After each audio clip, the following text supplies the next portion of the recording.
Hello नमस्कार, स्वागत है आपका हमारे YouTube चैनल में।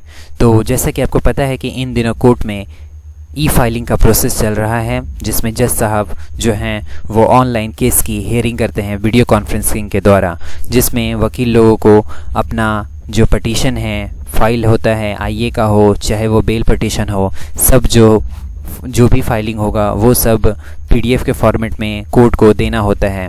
तो जैसा कि पिछले वीडियोस में मैंने बताया था कि कैसे आप अपना यूज़र आईडी और पासवर्ड बना करके आप अपने आप को रजिस्ट्रेशन करा सकते हैं और एक डिजिटल एडवोकेट बन सकते हैं इस मॉडर्न ईरा के। तो चूँकि आज का वीडियोस बहुत इन्फॉर्मेटिव होने वाला है दोस्तों, तो मैं चाहूँगा कि आप इस वीडियो को अंत तक ज़रूर देखें। और चूँकि आप हमारे चैनल में नए हैं तो प्लीज़ चैनल को सब्सक्राइब कर लें, जिससे आपको आगे भी बहुत सारी सूचनाएं मिलती रहें।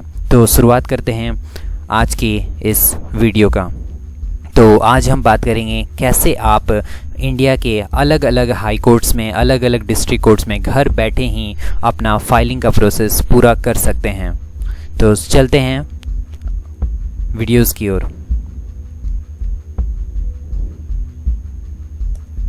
तो सबसे पहले हैं कि आपको www.efiling जो वेबसाइट है उस वेबसाइट पे आपको जाना होता है, और वहाँ पे वेबसाइट पे जाकर के आप स्टेट का नाम चुनते हैं। स्टेट का नाम चुनने के बाद आपके पास लॉगिन पेज आता है। लॉगिन पेज के बाद आपको एक यूज़र आईडी और पासवर्ड भरना होता है। ये मैंने पिछले वीडियोस में आपको बता चुका हूँ कि यूज़र आईडी और पासवर्ड क्या होता है, कैसे बनाया जाता है। आप पिछले वीडियोस को देखकर समझ लें कि कैसे आप रजिस्टर्ड हो सकते हैं। अगर आप पहले ही से ऑलरेडी रजिस्टर्ड हैं तो आपके लिए ये वीडियो ज़्यादा इन्फॉर्मेटिव होगा, और जिन्होंने अपना रजिस्ट्रेशन प्रोसेस पूरा नहीं किया है वो कृपया पिछला वीडियोस मेरा ज़रूर देखें।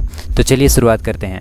तो जैसा कि आपके पास यूज़र आईडी और पासवर्ड है, मान लेते हैं इन केस आप अगर यूज़र आईडी भूल जाते हैं या फिर आप पासवर्ड भूल जाते हैं तो घबराने की बात नहीं है। आप फॉरवर्ड पासवर्ड पे क्लिक करें और अपना मोबाइल नंबर और ईमेल आईडी डालकर कैप्चा कोड फिल करें। फिल करने के बाद सेंड मेल पे अगर आप क्लिक करेंगे, इस जगह पे सेंड मेल है, यहाँ पे आपने मोबाइल नंबर भरा, ईमेल आईडी भरा, कैप्चा कोड डाला यहाँ पे और सेंड मेल किया, तो आपको वेरिफिकेशन के लिए एक ओटीपी मिलता है। उस ओटीपी को फिल करके आप एक नया पासवर्ड जनरेट कर सकते हैं। तो चलिए शुरुआत करते हैं। जैसा कि आपने अपना यूज़र आईडी और पासवर्ड डाल लिया है, कैप्चा कोड भरा है, लॉगिन किया। लॉगिन करने के बाद जो पहला पेज आता है वेलकम पेज, उसको हम लोग डैशबोर्ड बोलते हैं। जी हाँ, ये इसी को डैशबोर्ड बोला जाता है जो आपकी स्क्रीन पे नज़र आ रहा है।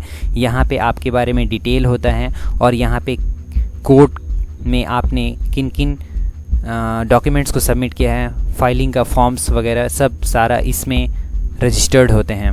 तो चलिए चलते हैं आगे। माई ई फाइलिंग स्टेटस। तो जैसा कि इस डैशबोर्ड में दो अलग अलग सेपरेट कॉलम बने होते हैं। एक होता है माई ई फाइलिंग स्टेटस का और दूसरा होता है माई ई फाइल्ड केसेस का। ई फाइलिंग स्टेटस में आपको बताता है कि आपका जो स्टेटस है फाइलिंग का स्टेटस वो क्या है। अगर आप अधूरा केस छोड़ देते हैं, मान लिया आप फाइलिंग करना शुरू किए, इन केस आप भूल गए फाइलिंग करना, या फिर आपने आधे प्रोसेस पे करके आपका मान लेते हैं इंटरनेट कनेक्शन चला जाता है, लॉस हो जाता है, तो आपका फ़ाइल जो है वो ड्राफ्ट में जाकर सेव होगा। आपको घबराने की कोई बात नहीं है, बजाते आपको सेव करते जाना होगा। तो वो भी मैं बताऊंगा कैसे आप सेव करेंगे।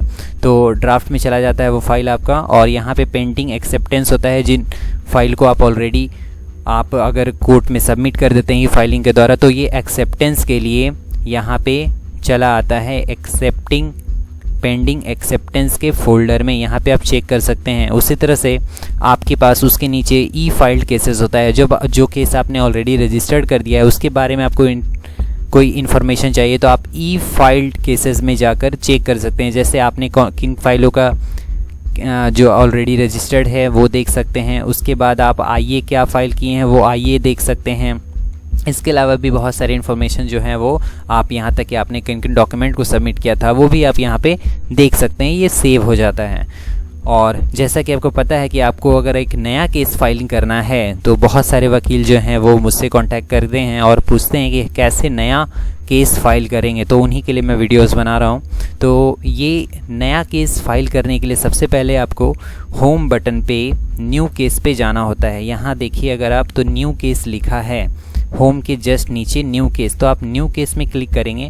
न्यू केस क्लिक करते ही आपके सामने एक केस का फॉर्म खुल जाता है। पहला फॉर्म जो होगा उसमें आपको डिटेल भरना होगा कि वेयर टू फाइल, कहाँ फाइल करना है केस को।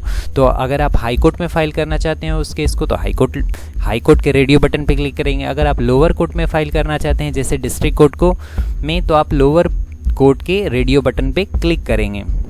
तो ये तो रहा बात हाई कोर्ट और लोअर कोर्ट का। अब उसके बाद रहा हाई कोर्ट में आपने सबमिट कर दिया, मान लिया हाई कोर्ट आपने लिखा है ऊपर में, तो किन हाई कोर्ट में करना है। तो ये लिस्ट ऑफ हाई कोर्ट्स बताएगा आपको, उसमें से आपको सेलेक्ट करना हो कि आप किस हाई कोर्ट में इस फाइल को सबमिट करना चाहते हैं। तो आप घर बैठे ही इंडिया के किसी भी हाई कोर्ट में सबमिट कर सकते हैं।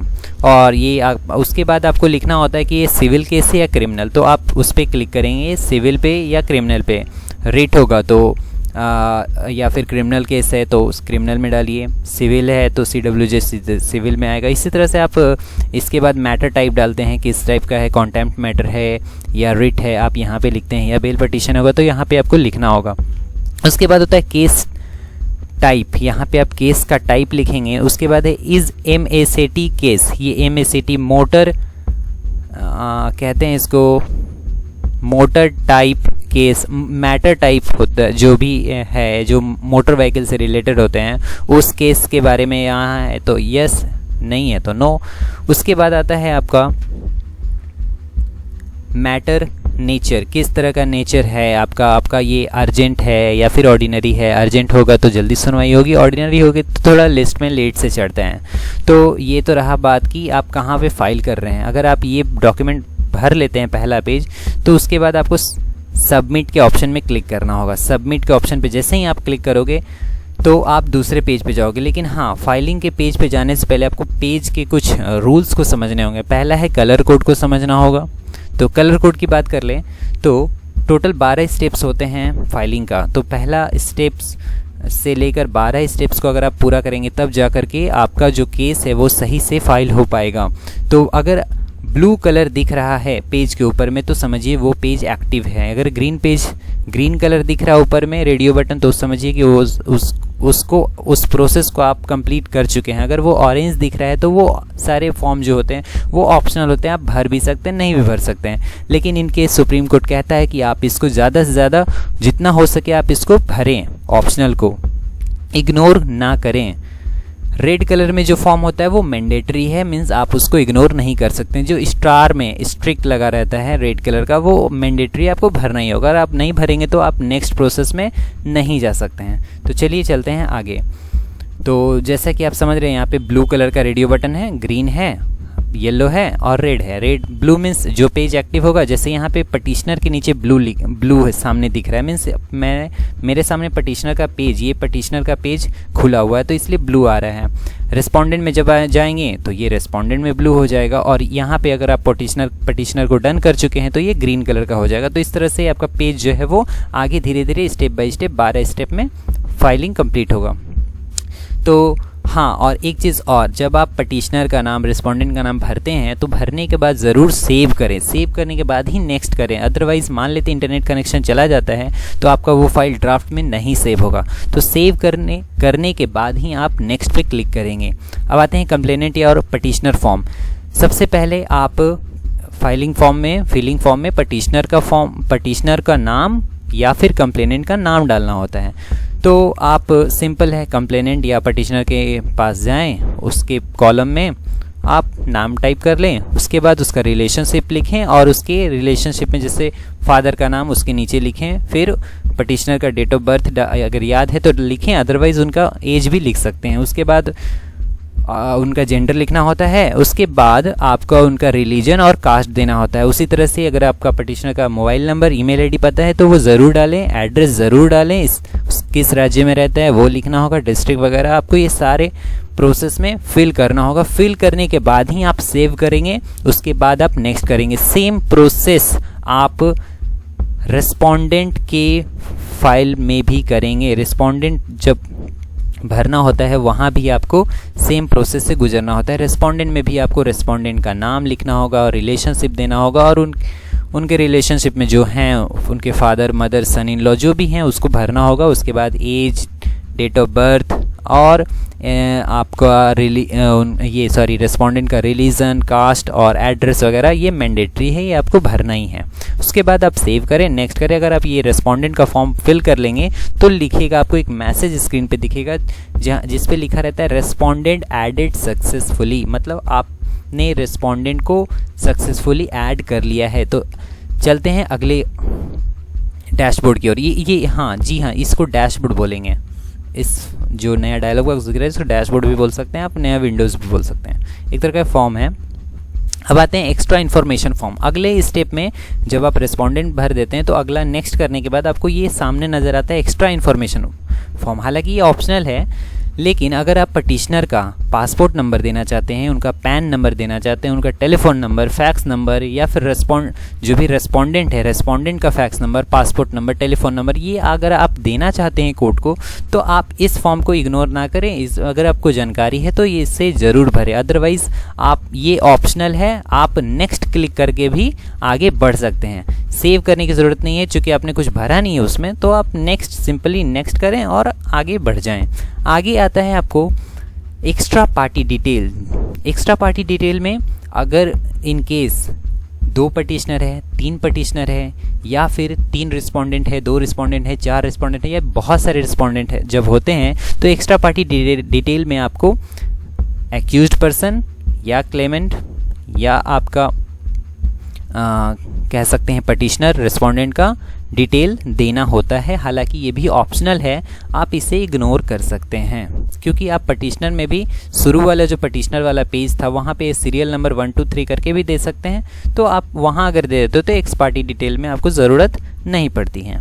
आगे है केस डिटेल। केस डिटेल जैसे ही आप सेव नेक्स्ट करेंगे आपको एक नया डायलॉग बॉक्स खुलेगा जिसमें केस डिटेल आपको भरना होता है। केस डिटेल में आप बेसिकली लिखते हैं क्या, काउज ऑफ एक्शन। तो काउज ऑफ एक्शन क्या हो सकता है, जैसे नॉन कंप्लायंस ऑफ ऑर्डर, तो ऑर्डर का डेट क्या था वो आपको यहाँ पे लिखना होगा। उसके बाद क्या था, whether it is contempt of court और नॉट। कंटेम्प्ट ऑफ कोर्ट है तो लिखना होगा सेक्शन 12 है, या फिर इस तरह से आपको उसका फिल करना होता है वहाँ पे। यहाँ पे आप लिखेंगे कि उसका केस का डिटेल क्या है, जैसे डिस्प्यूट कहाँ पे हुआ उसके नीचे लिखेंगे, डिस्प्यूट अराइजिंग कहाँ हुआ, किस स्टेट में हुआ और किस प्लेस में हो उसको नीचे लिखेंगे, और केस से रिलेटेड जो भी सेक्शंस वगैरह हैं वो आपको यहाँ पे भरने होते हैं केस डिटेल में। चलते हैं आगे। तो सेव नेक्स्ट करने के बाद आते हैं यहाँ पे, अगर आप पिछले स्लाइड को देखें ध्यान से तो यहाँ पे लिखा है हाइड पार्टीज़। इन केस मान लेते हैं कि पटिशनर जो है वो चाइल्ड है या फिर वो मैट्रिमोनियल डिस्प्यूट्स को अपना कोर्ट के सामने लेके लाया है, तो उसको हाइड करने के लिए, उसके प्राइवेसी को छिपाने के लिए, पटिशनर को के प्राइवेसी को छिपाने के लिए आप हाइड बटन पे क्लिक करके पटिशनर को हाइड कर सकते हैं। तो जी हाँ, ये अगर आप पॉस्को एक्ट है से संबंधित है या फिर मैट्रिमोनियल डिस्प्यूट्स है तो आप या फिर कोई केस वुमेन के अगेंस्ट है, वुमेन के खिलाफ है, तो आप हाइड ऑप्शन पे क्लिक करके अपने पटिशनर को की आइडेंटिटी को छुपा सकते हैं। तो आगे चलते हैं एक्ट सेक्शन में। एक्ट सेक्शन में करते क्या है हम लोग, बेसिकली एक्ट लिखते हैं, कोड ऑफ सिविल प्रोसीजर जैसे लिखा है यहाँ पे। एक्ट सेक्शन में जैसे लिखा ऑर्डर 21 रूल 11 लिखने के बाद और इस तरह से ऐड मोर करके आप एक्ट और जोड़ सकते हैं। ठीक है, एक्ट जितने सारे एक्ट्स लगे हैं जो इस पे पटिशनर पे या फिर जो अक्यूज्ड है उस पे जो भी एक्ट लगा है उसको आप यहाँ पे डिटेल दें। डिटेल देने के बाद ही सेव करें और नेक्स्ट करें, और हर बार आपको एक्ट लिखने के बाद आपको एक्ट का सेक्शन लिखना ज़रूरी है। सेव करने के बाद नेक्स्ट करें। नेक्स्ट करते ही आपको ई साइनिंग मेथड का ऑप्शन आता है। ई साइनिंग मेथड में आपसे बेसिकली ये पूछता है कि आप जो डॉक्यूमेंट आगे अपलोड करने जा रहे हैं उसका साइन कैसे किया जाए, उस पर डिजिटली साइन कैसे हो। तो आपको 3 ऑप्शन मिलते हैं। पहला ऑप्शन है आधार कार्ड से साइन होने, दूसरा ऑप्शन है डिजिटल टोकन के माध्यम से, तीसरा ऑप्शन होता है मोबाइल में OTP जाता है उससे वेरिफिकेशन करना। तो मेरे ख्याल से आप तीसरा नंबर को ऑप्ट कर सकते हैं, ज़्यादा आसान होगा आपके लिए। तो आप यहाँ पे क्लिक करें uploaded and later on e verified using mobile OTP। तो जैसे ही आप क्लिक करेंगे इसको, हाँ ध्यान से, अगर आप 1 आपको लगता है तो आप 1 भी चुन सकते हैं, 2 भी चुन सकते हैं, 3, किसी को एक को चुन ले, लेकिन हाँ चुनने के बाद ये फिर बदल नहीं सकता है। ध्यानपूर्वक चुने, चुनने के बाद आप सेव करें और नेक्स्ट करें, ये बाद में चेंज नहीं होगा, इसलिए ध्यानपूर्वक इसको चुनना होता है। नेक्स्ट करने के बाद अगला जो प्रोसेस है वो डॉक्यूमेंट अपलोड करने का होता है। जो भी आपने PDF बनाया है, जो आपका पिटीशन फाइल है, वो यहाँ पे अपलोड करेंगे आप। और पिटीशन फाइल जो होगा वो PDF के फॉर्मेट में होगा, उसका साइज जो है वो 20 MB से कम होना चाहिए, मतलब 20 MB के अंदर में होना चाहिए। तो अगर आप प्रिंट स्कैन कर रहे हैं तो आप 150 DPI पे स्कैन करें या 200 DPI पे स्कैन करें। लगभग आपका 100 पेज का है तो आप 150 DPI पे भी स्कैन कर सकते हैं। तो उस तरह से स्कैन करके आप अपने PDF का साइज़ को कम कर सकते हैं। तो रहा बात स्कैन का, अब आप डॉक्यूमेंट अपलोड करने के लिए डॉक्यूमेंट पे क्लिक करें। आप जहाँ भी फोल्डर में रखे हैं डॉक्यूमेंट को वहाँ पे जाइए और उसको ब्राउज़ करके यहाँ पे अपलोड कीजिए। उसके बाद है टाइटल, आप डॉक्यूमेंट का क्या टाइटल देना चाहते हैं, यहाँ पे आप टाइटल लिखेंगे।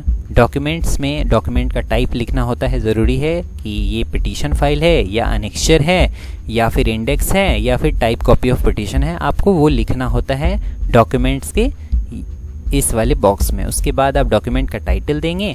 उसके बाद आप ब्राउज़ करके, जब ब्राउज़ हो जाए तो आप अपलोड पे क्लिक करेंगे। अपलोड पे क्लिक करते ही आपको आपके लैपटॉप या सिस्टम के लेफ़्ट कॉर्नर में अगर आप ध्यान देंगे तो वहाँ पे आपको परसेंटेज दिखेगा, 50%, 60%, 70% ऐसे करके अपलोड होगा। जब 100% हो जाएगा तो अपलोडेड सक्सेसफुल का मैसेज आता है। उसके बाद ये डायलॉग बॉक्स खुलता है कि आपने किस फॉर्म को अपलोड किया है, ये फॉर्म आता है। तो आप आने के बाद तभी नेक्स्ट पे क्लिक करें। नेक्स्ट पे क्लिक करने के बाद आपको आपने क्या फॉर्म अपलोड किया है वो आपको इन्फॉर्मेशन मिल जाएगा। आगे आते हैं पे कोड फ़ी, ठीक है। नेक्स्ट करते हैं जैसे ही आप, तो आपको कोड फ़ी देना होता है। फ़ी का टाइप चुनिए, आप किस मेथड से पे कर रहे हैं, ऑनलाइन मेथड है या चालान का मेथड है, तो आप ये प्रोसेस ईजिली कर सकते हैं। तो ये अगर आपके पास कोड फ़ी नहीं सबमिट करना चाहते हो तो इसे स्किप करें और नेक्स्ट कर दें। उसके बाद आता है, जैसे ही आप नेक्स्ट करेंगे तो आपने जो डिजिटल साइन का जो पहले मेथड चुना था, जैसे मोबाइल OTP मैंने कहा था, अगर आप मोबाइल OTP चुने थे फाइल डॉक्यूमेंट वेरिफिकेशन के लिए, तो अब मोबाइल पे आपको अपना एडवोकेट है अगर आप, तो आपको अपना नंबर देना होता है जिस पे आपको OTP मिलता है। उस OTP 6 नंबर का OTP का आपको फिल करना होता है। भरते हैं तो आपको एक मैसेज मिलता है, डॉक्यूमेंट E-वेरीफाइड बाय मोबाइल OTP। तो ये आपको ध्यान देने वाली बात ये है कि मोबाइल OTP करने पे आपके पास पटिशनर का मोबाइल भी होना चाहिए और उनका उनका OTP भी आपको जानकारी होना चाहिए, उनका नंबर और OTP। तो अगर आप उसके कांटेक्ट में हैं, पटिशनर के कांटेक्ट में हैं, तो उनसे आप उनका मोबाइल नंबर मांग ले और उनसे मोबाइल OTP रिसीव करके वेरीफाई करा ले, जिससे कि उनको भी पता चल जाए कि हाँ उनका जो फाइल है वो कोर्ट में सबमिट हो चुका है। तो वेरीफाई OTP पे यहाँ भी क्लिक करेंगे। सेम प्रोसेस एडवोकेट के लिए भी है। एडवोकेट को भी ये प्रोसेस करना होता है, नाम लिखना होता है एडवोकेट का, मोबाइल नंबर देना होता है, OTP मिलेगा, OTP को वेरीफाई कीजिए। वेरीफाई करने के बाद ही आपका जो फाइल है वो सबमिट होने के लिए तैयार होगा। अगर आप इनमें से या फिर आप एडवोकेट का वेरिफिकेशन छोड़ देते हैं या फिर आप पटिशनर का वेरिफिकेशन छोड़ देते हैं तो आपका जो फाइल है वो ड्राफ्ट में सेव हो जाएगा, वो फाइल नहीं होता है। जी हाँ, वो फाइल नहीं होगा। इसलिए आप पटिशनर का डिजिटल साइन कर लें और एडवोकेट का भी वेरिफिकेशन करा लें OTP से। उसके बाद है व्यू बटन। व्यू बटन में आप कैसे आप देख सकते हैं कि आपने किन किन इन्फॉर्मेशन को भरा है, पटिशनर कौन है, रिस्पोंडेंट कौन है, किस सेक्शन में फ़ाइल किया है आपने। उसके अलावा आप हाई कोर्ट्स का डिटेल, मतलब सारे डिटेल जो आपने फिल किया है फॉर्म में, आप एक्सपेंड ऑल बटन पे क्लिक करके पता कर सकते हैं, देख सकते हैं एक बार फाइनल सबमिशन के पहले। जी हाँ, एक्सपेंड ऑल पे ज़रूर क्लिक करके आप एक बार वेरिफिकेशन कर लें दोबारा, क्योंकि अगर आप सबमिट कर दीजिएगा फाइनल सबमिट तो फिर आप उसको सुधार नहीं सकते। तो एक्सपेंड ऑल पे एक बार जाके वेरिफिकेशन कर लें, नाम, स्पेलिंग्स वगैरह, जगह, प्लेस, स्टेट वगैरह वेरिफिकेशन करने के बाद ही आप फाइनल सबमिट पे क्लिक करें। हाँ, तो एक्सपेंड ऑल फाइनल सबमिट कहाँ बटन होता है ये मैं दिखा देता हूँ आपको। ये है केस पार्टी, केस में कौन कौन पार्टी है, रिस्पोंडेंट, पिटिशनर, ये यहाँ पे दिखेगा। एक्सपेंड ऑल करेंगे तो आपको केस से रिलेटेड सारा जो आपने भरा था वो इन्फॉर्मेशन यहाँ पे शो करता है, दिखता है आपको। और एक चीज़ मैं और बताना भूल गया कि आप जैसे पटिशनर और रिस्पोंडेंट का नाम देते हैं तो आपको एक ई फाइलिंग नंबर मिलता है। ई फाइलिंग नंबर ही बहुत ज़रूरी है। जैसे यहाँ पे आपको रेड कलर का दिख रहा है जो यह ई फाइलिंग नंबर है, मैं आपको दिखा देता हूँ। ये जो है ये ई फाइलिंग नंबर है, यहाँ पे जो दिख रहा है ये जो है ये ई फाइलिंग नंबर है। ये बहुत इंपॉर्टेंट है, इसको आप नोट कर लें। इसको आप जब फॉर्म भर रहे हैं, जब आप फाइनल सबमिट कर देंगे तो आपको ई फाइलिंग नंबर यही मिलता है जो आपके लिए बहुत ज़्यादा ज़रूरी होगा आगे। तो ये जब आपने भर लिया, सबमिट कर दिया, जब आप सारा प्रोसेस कर देते हैं फाइनल सबमिट का, तो आप जो है वो नेक्स्ट स्टेप में जाते हैं। नेक्स्ट स्टेप होता है आपका एक्नॉलेजमेंट लेना। एक्नॉलेजमेंट मतलब एक तरह का रसीद होता है, रिसिप्ट होता है कि हाँ मैंने केस फाइल किया, उसका एक प्रूफ। तो ये कहाँ से मिलेगा, ये आपको होम पेज पे जाना होगा। होम पेज पे ई फाइलिंग स्टेटस में मैंने आपको बताया था पेंडिंग एक्सेप्टेंस के फाइल फोल्डर में जाता है। जो भी आपने फाइल सबमिट कर दिया, जब आपको ये मैसेज आ जाए कि ई filing number dash and dash submitted successfully for approval of E filing admit, तो आपको ये आपका जो केस का जो भी फाइल है वो एक्सेप्टेंस के लिए पेंडिंग में चला जाता है। मीन्स वो चला गया, जो ई फाइलिंग एडमिन है उसके पास चला गया, वो आपके डॉक्यूमेंट को वेरीफाई करेगा। फिर अगर आपका एक्सेप्टेड हो जाएगा तो वो एक्सेप्टेड लिखाएगा, अदरवाइज फिर वो उसमें कोई डिफेक्टिव होगा तो वो फिर डिफेक्टिव बताएगा आपको। तो इस तरह से आप एक्नॉलेजमेंट जनरेट कर सकते हैं और अपना रसीद वगैरह भी प्राप्त कर सकते हैं। ये हुआ आपका केस से रिलेटेड रसीद, एक्नॉलेजमेंट, ई फाइलिंग टेस्ट। जैसे यहाँ पे एक सैंपल के लिए लिया गया है पटिशनर का नाम, ई फाइलिंग नंबर। तो इससे आप अपना ई फाइलिंग एक्नॉलेजमेंट, आपके केस से रिलेटेड जो भी जानकारी आपको आगे चाहिए होगा, ये बहुत ही ज़रूरी होता है। और इससे आप केस का पार्टी कौन कौन है उसके बारे में भी आप जान सकते हैं। जैसे इस केस में ये पार्टी था, ये पटिशनर है और ये रिस्पोंडेंट है। ठीक है, जब आपने फाइनल सबमिट कर लिया, जब आपको मिल गया, सारा एक्नॉलेजमेंट हो गया, तो आप होम स्क्रीन पे जाके लॉग आउट पे क्लिक करें और फिर आप लॉग आउट हो जाएं। इस तरह से आपने आज सीखा कि कैसे आप हाई कोर्ट या फिर लोअर कोर्ट में अपने केस को कैसे फाइल करें। बहुत ही आसान तरीका है, लेकिन हाँ इस वीडियो को 2-3 बार देखेंगे तो आपको ज़रूर समझ में आएगा। और अगर आपको वीडियोस पसंद आया तो प्लीज़ इस चैनल को सब्सक्राइब कीजिए कि आपको आगे भी इंफॉर्मेटिव वीडियोस हम आप तक पहुंचाते रहें।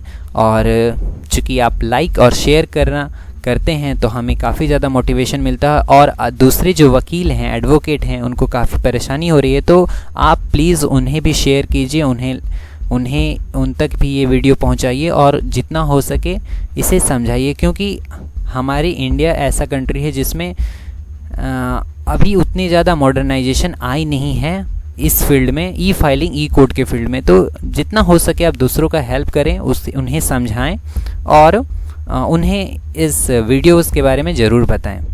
तो आज के लिए इतना ही। Thanks for watching. Please subscribe, like, share. If you have any doubt, please comment. Thank you.